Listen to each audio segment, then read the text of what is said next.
ఓం శ్రీ సాయిరామ్. నా పేరు చెమ్మపూడి సూర్యనారాయణ. నేను గతంలో మా బావగారు వాళ్ళు ఎంసూరు బావగారు వాళ్ళందరూ ఇక్కడ భజనలకు వెళ్తుంటే షిడిబాబు భజనలకి మేము కూడా వెళ్ళి పాటలు పాడుతుండేవాళ్ళం. అంతకంటే మాకు స్వామి మీద కూడా మాకేం తెలియదు. రాఘవపురంలో మా గ్రామంలో ఉన్నప్పుడు ఒక మేనేజర్ గారు, మీకు ఏదైనా చిన్న ప్రాబ్లం వచ్చినప్పుడు 7 రోజులు పారాయణం చేసుకోండి, ఎక్కువ కోరికలు కాకుండా ధర్మమైన కోరికలు చేసుకుంటూ పోయండి అని చెప్పి 7 రోజులు కార్యక్రమం చేయమంటే 3 సార్లు అట్లా చేసుకుంటూ వెళ్ళాను. చేసుకుంటూ వెళితే నా మనసులో ఉన్న కోరిక భగవంతుడు తీర్చాడు. ఆ తర్వాత కొంతకాలానికి ఒక 20 సంవత్సరాల తర్వాత మా తమ్ముడు మధురలో వాళ్ళ బర్త్డేకి వెళ్ళాం. ఆ ఊరు మధుర వెళ్ళాం.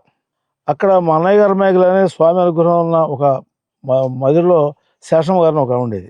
ఆమెగారు మా బావగారికి విభూతి ఇచ్చారు ప్రసాదం. నేను కూడా మనసులో దండం పెట్టుకున్నా, స్వామి నాకు కూడా ఏమైనా అనుగ్రహం ఇస్తే బాగుండు అని.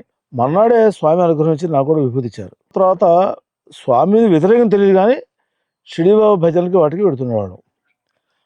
20 సంవత్సరాల నుంచి మాత్రం స్వామి అనుగ్రహం ఇక్కడ వెంసూరులో జరగటం, ఆ కార్యక్రమాలు పాల్గొనడం. సుమారు ఒక 3 సార్లు పుట్టపర్తి వెళ్ళి రెండో రోజులో కూర్చొని నాకు స్వామి అదృష్టం చూసే దర్శనం కలిసే అదృష్టం నాకు కలిగింది. సర్వీస్కి ఎప్పుడు వెళ్ళలేదు నేను. నాకు ఒక 3 సంవత్సరాల క్రితం హైదరాబాదులో వైద్యం కోసం వెళితే నా భార్య కూడా అక్కడ లేదు. డాక్టర్ ఏదో చిన్న టెస్ట్ చేయించుకోమని పంపించాడు. ఆ టెస్ట్కి వెళితే సడన్గా పొటాషియం పెరిగిపోయి, సోడియం పెరిగిపోయి నాకు స్పృహ తప్పిపోతుంది. డాక్టర్ దగ్గరికి వెళ్ళలేదు, ఇంటికి వెళ్ళిపోయాను. ఇంటికి వెళ్ళిపోతే అమ్మాయి ఎన్నాను అట్లున్నారని చెప్పండి. నాకు ఎందుకో ఏదో భయం వేస్తుందమ్మా, డాక్టర్ దగ్గరికి వెళ్ళాలేమో అంటే ఆ డాక్టర్ గారు కూడా ఆ టైం ఫోన్ లేపలేదు.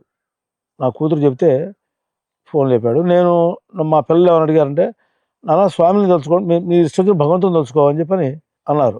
నాకు ఇష్టం వచ్చిన భగవంతుని నేను గాయత్రి వేసుకుంటా, స్వామి గాయత్రి అని చెప్పని స్వామి గాయత్రి చేయటం మొదలుపెట్టాను. మొదలుపెట్టిన తర్వాత ఒక అరగంటలో డాక్టర్ గారు తీసుకెళ్లారు. అది లగాయతూ దాదాపు 3 or 4 అవర్స్ నాకు స్కానింగ్ చేస్తున్నప్పుడు కానీ ఇంకోటి కానీ రకరకాల టెస్టులు చేశారు. ఈ 4 గంటలు కూడా నా బయట స్వామి గాయత్రి నేను చేస్తుంటే బయట వాళ్ళకు డిస్టర్బెన్స్ కూడా అయింది. అంతసేపు నడుచుకుంటూ తర్వాత తెలివి తప్పిన తర్వాత కూడా గాయత్రి నడుచుకుంటూ పోయిన తర్వాత ఒక 5-6 గంటల తర్వాత స్వామి దయ వల్ల బయటపడ్డాను. ఇది బాబా దయతో నేను బయటపడ్డా.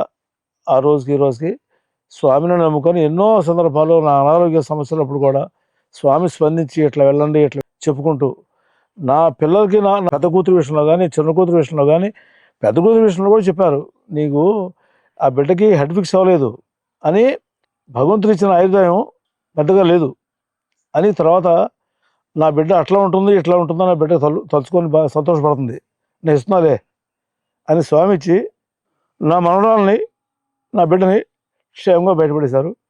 ఆ బిడ్డకే ఒక 5 నెలల క్రితం వివాహం అయింది. చక్కగా వాళ్ళందరూ జీవితంలో అంతా ఆనందంగా ఉన్నారు. బాబా దయతో కుటుంబం అంతా ఆనందంగా ఉంటారు. జై సాయిరామ్.